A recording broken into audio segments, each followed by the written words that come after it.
সেই ঘটনাগুলির নায়ক যারা, তাদেরকে কি আপনারা চেনেন না? সেই ঘটনার নায়ক যারা, তারা কি নিজেদেরকে আড়াল করার চেষ্টা করেছেন? তারা কি ফেসবুকে সরাসরি স্ট্যাটাস দেননি যে তোমরা আসো, আজকে আমরা বুলডোজার নিয়ে যাব, ওইটা ভাঙবো, ওইটা করব?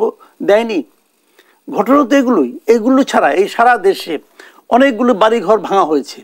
এই বাড়িঘরের মালিককে কি সমাচার, সেগুলো একটা ইস্যু বটেই। সেগুলো অনেক কিছুর প্রতীক হতে পারে, সেগুলো আপনার দুর্নীতির প্রতীক হতে পারে, সেগুলো অত্যাচারের প্রতীক হতে পারে, সবই হতে পারে, আমার কোনো আপত্তি নাই। সেগুলি মানুষের ঘৃণার একটা লক্ষ্যবস্তু হতে পারে, তাতেও আমার কোনো আপত্তি নাই। কিন্তু বিচার করার এখতিয়ার কি তাদের আছে যারা করেছে? যখন একটা ঘটনা এরকম ঘটে, যেমন ধরেন একজন পকেটমার ধরা পড়লো, তাকে লোকজনে গণপিটুনি দিয়ে মেরে ফেললো, এখানে আইন শৃঙ্খলা অবনতির জন্য দায়ী কে? যারা মারলো তারা। সেখানে একজন মসজিদের ইমামও থাকতে পারেন, কিন্তু তবুও উনি এই ঘটনার জন্য দায়ী। এখন এই ডেভিল হান্ট কি এই লোকগুলিকে ধরবে? ডেভিল কারা? আপনাদের ডেভিলকে ধরবেন? তো ডেভিলটা কে?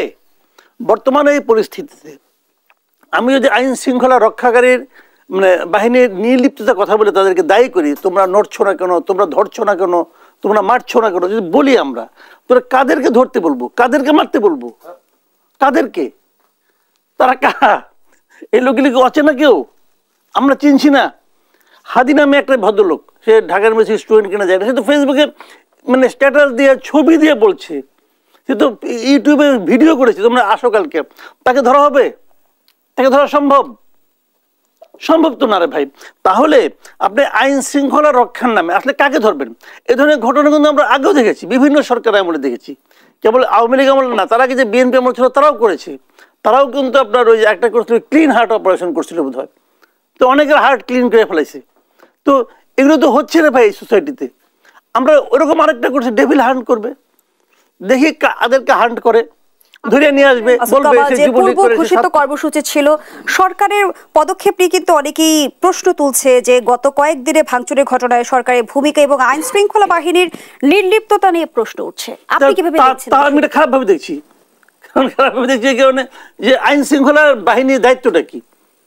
যেখানে ভাঙছে প্রত্যেকের জায়গায় পুলিশ ছিল, পুলিশের একটা এখতিয়ার ছিল, ওখানে ওই এলাকায় একটা থানা আছে না? ওই থানা কি করতেছে? আজকে দেখলাম যে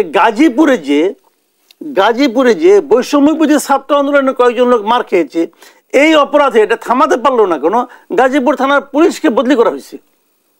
তাহলে আর এই যে যে জায়গাগুলো আগুন ধরানো হলো, যে জায়গাগুলো ভাঙা হলো, সেখানে জানমালের ক্ষতি হয়নি? হয়েছে। সেখানে পুলিশদেরকে বদলি করা হয়েছে। তো ওই সমস্ত পুলিশ কর্মকর্তাকে গিয়ে ডেভিল হিসেবে চিহ্নিত করে হান্ট করা হবে? হবেটা কি? এটা হলো মানুষকে ভয় দেখানো। ভাই আমি বয়স একদম তো কম হয় নাই, সেই বঙ্গবন্ধু শেখ মুজিবুর আমল থেকে দেখে রাখতেছি, উনিও লাল ঘোড়া দাবড়াইছেন, অনেক কিছু করছেন। এই যত ঘোড়া দাবড়ানি আছে না, তার এন্ড রেজাল্ট কিন্তু খুব প্যাথেটিক হয়, খুব প্যাথেটিক এন্ড রেজাল্ট হয়। ওই প্যাথেটিক রেজাল্ট দেখার জন্য অপেক্ষা করেন। ধন্যবাদ জানাচ্ছি জনাব মাসুদ কামাল। হাসিনার বক্তব্যের বিষয়ে ভারতের বিবৃতি এমন, শেখ হাসিনার বক্তব্য ব্যক্তিগতভাবে দেয়া, ভারতের কোনো ভূমিকা নেই, কতটা বিশ্বাসযোগ্য? না, তারা বলছে, আমি তাদেরকে অবিশ্বাসী বলবো কেন, কিন্তু এটা আমার যুক্তিটাকে গ্রহণযোগ্য মনে হয় না আমার কাছে। কারণ আমার কাছে গ্রহণযোগ্য মনে হয় না, 1 ঘন্টা লম্বা একটা এবং পূর্ব ঘোষণা দিয়ে তারা তুমি করছেন, এই ভাষণ দিয়েছেন। ওনারা বললেই পারতেন, আপনি আমাদের এখানে আসেন, আশ্রিত অবস্থায় আছেন, আপনি এই ধরনের ভাষণ দিলে পরে আমাদের সঙ্গে ওই রাষ্ট্রের দ্বিপাক্ষিক সম্পর্ক নষ্ট হবে। ওনারা বলতে পারতেন, বলেন নাই তো। এখন উনি যদি বলেন যে ওনাকে করতে দিলাম, ওনার ব্যক্তিগত ওনার ইচ্ছা, এইগুলি ভাই বলছে, কিন্তু ওনার বক্তব্য আমার কাছে গ্রহণযোগ্য না, ওনাদের বক্তব্য আমার কাছে গ্রহণযোগ্য না, এবং আমি এতে খুশি হই নাই। ওনার এই বক্তব্য দেওয়ার মাধ্যমে ওনারা প্রমাণ করেছেন যে দীর্ঘদিন ধরে বাংলাদেশের মানুষের চেয়ে ওনাদের কাছে হাসিনাই বেশি গুরুত্বপূর্ণ ছিল। আমার মনে হচ্ছে এখন ওনারা ওই আগের ফর্মুলাতে আছেন।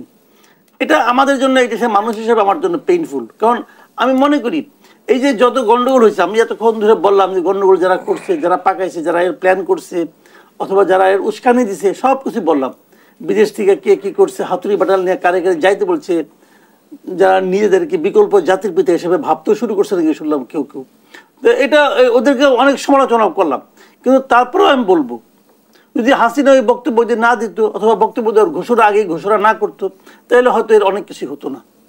কাজে ওনার যে দায়টা, আমার দেশে যে ক্ষতিটা হয়ে গেল শেখ হাসিনার বক্তব্য দেওয়ার কারণে, সেই ক্ষতিটার জন্য ওনারা যদি বলেন যে না ব্যক্তিগত, প্রতিদিন একটা বক্তৃতা দেবেন আর আমাদের এখানে মানে হবে, সমস্যা হবে, আমাদের এখানে একটা অশান্তি হবে, একটা নৈরাজ্য হবে, এটা কি ওনারা সাপোর্ট করবেন? তো ব্যক্তিগত হলে তো ওরা আবার দিতে পারবেন। যদি এটা যদি ওরা ব্যক্তিগত কাজ হয়, তার মানে কি ওনারা আবার দেওয়ার একটা সুযোগ আছে বক্তৃতা। তো এই ভদ্র মহিলা তো আমাদের দেশকে ভালোবাসেন না, এই ভদ্র মহিলা তো দেশকে মানে অপছন্দ করেন। অপছন্দ না করলে দেশের এত বড় ক্ষতি করতে পারতেন? উনি দেশকে লুটপাট করেন নাই, ওনার লোকজনকে দেয়া করার নাই, করেছেন তো। এই যে সালাম এত টাকা এখান থেকে নিয়ে গেছে, সামিট গ্রুপের আজিজ খান এত টাকা নিয়ে গেছে, তো এগুলি উনি জানতেন না? সব জানতেন। সালমান ওমর এত টাকা পাচার করছে, উনি জানতেন না? উনি সব জানতেন। তো জেনে যিনি করতে দিয়েছেন, এটাই তো দেশের বড় একটা ক্ষতি উনি করছেন। আর মানুষের ভোটাধিকার নিয়ে নিছেন, আমরা ভোট দিতে পারিনি বছরের পর বছর।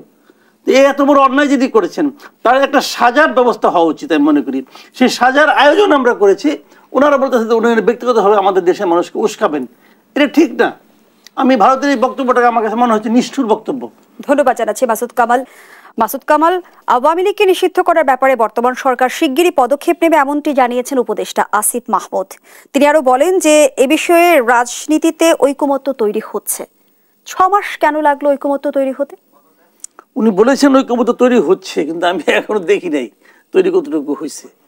এবং আমি বলি, ওনারা বলেছেন ওনাদের একটা পলিটিক্স আছে, ওনারা নিজেও পলিটিক্স করবেন। আসিফ মাহমুদ তো অলরেডি প্রস্তুতি নিয়ে নিছেন, এবং ওনার হয়ে ওনার বাবা তা মুরাদনগর এলাকায় দেখলাম প্রচারও করতেছে, তার ছেলে ইলেকশন করবে এবং তার ছেলে এলাকার জন্য কি কি কাজকর্ম করছে এটাও উনি বেশ সবিস্তারে বর্ণনা করতেছে। একটা ভিডিও দেখলাম তো আজকে। কাজেই ওনার জন্য হয়তো আওয়ামী লীগ না থাকলে ইলেকশনের সুবিধা হবে উনি বলতেছেন, ওনাদের ক্ষমতা আছে বলতে পারতেছেন। কিন্তু আমি পার্সোনালি মনে করি এটা একটা কঠিন কাজ হবে। এটা হলো আমার বিবেচনা।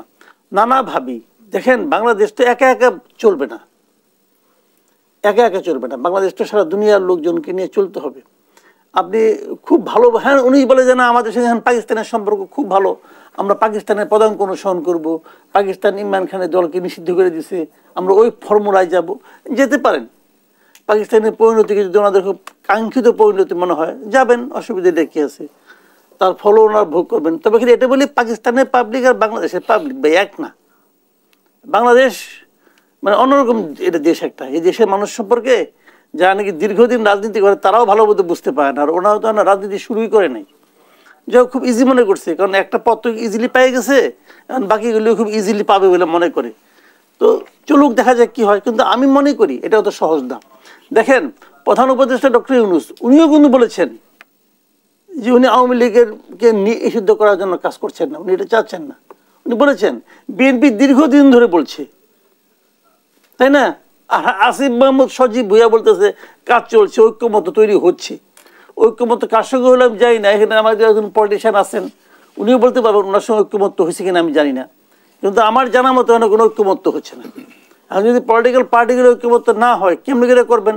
আবার যদি ঐক্যমত্য হয়, যদি সকল পলিটিক্যাল পার্টির সঙ্গে ঐক্যমত্য হওয়ার মাধ্যমেও আওয়ামী লীগকে নিষিদ্ধ করা হয়, আমি সেটাও মনে করি যে আমাদের দেশের ভবিষ্যৎ রাজনীতির জন্য এটা খুব ভালো কোনো উদাহরণ তৈরি হবে না।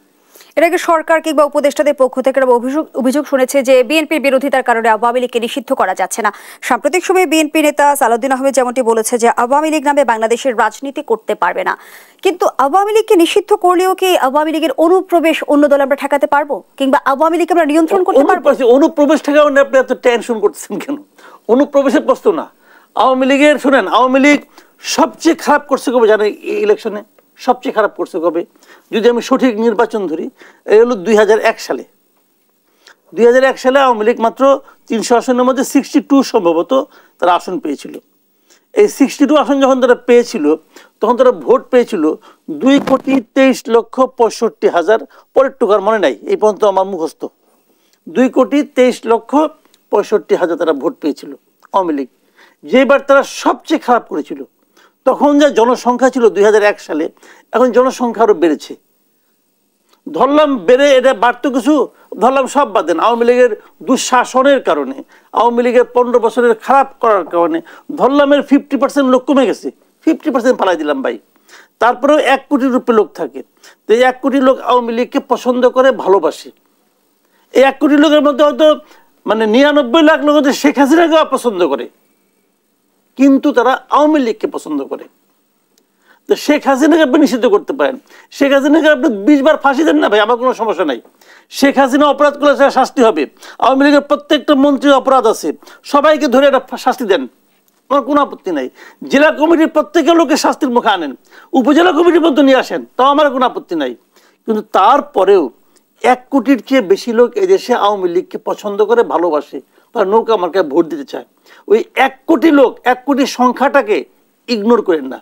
যারা ইগনোর করবে তারা হয় 1 কোটি কি জিনিস এটা বুঝে না, অথবা তারা রাজনীতি বুঝে না। 1 কোটি লোক এনে কি বঙ্গোপসাগরে ফালাই দিবেন? এত সহজ না। জামাত আওয়ামী লীগের তুলনায় একটা ক্ষুদ্র দল। আওয়ামী লীগ 15 বছর সমস্ত কিছু নিয়ে ছিল, তার প্রশাসন, আর্মি, পুলিশ সব তার কাছে ছিল।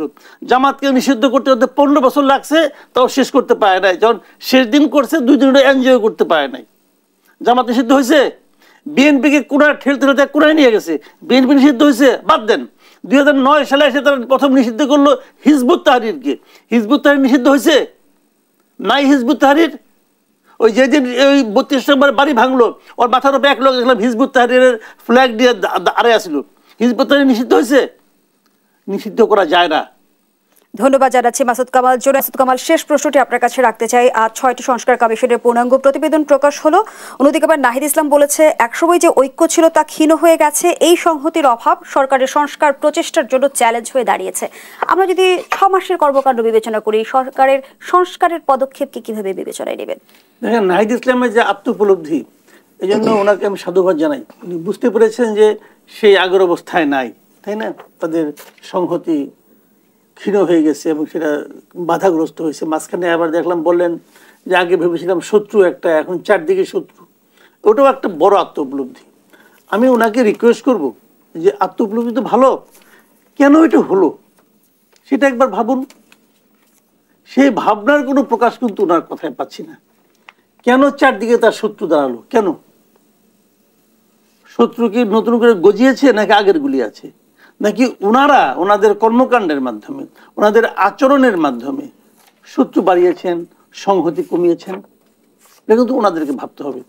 আর একটা কথা আমি বলে দেই আপনাদেরকে, সেই জিনিসটা হলো কি, কিছু বললেই বলে আগে সংস্কার পরে নির্বাচন। আমার কাছে খুব ভালো লাগে শুনতে, এমনিও ভালো। আচ্ছা, সংস্কার কাকে বলে? আপনার বাসায় আমি গেলাম, আপনি বললেন চা না খেয়ে কিন্তু যাবেন না, বলে আপনাকে চা না খেয়ে কখনো যায় কেউ?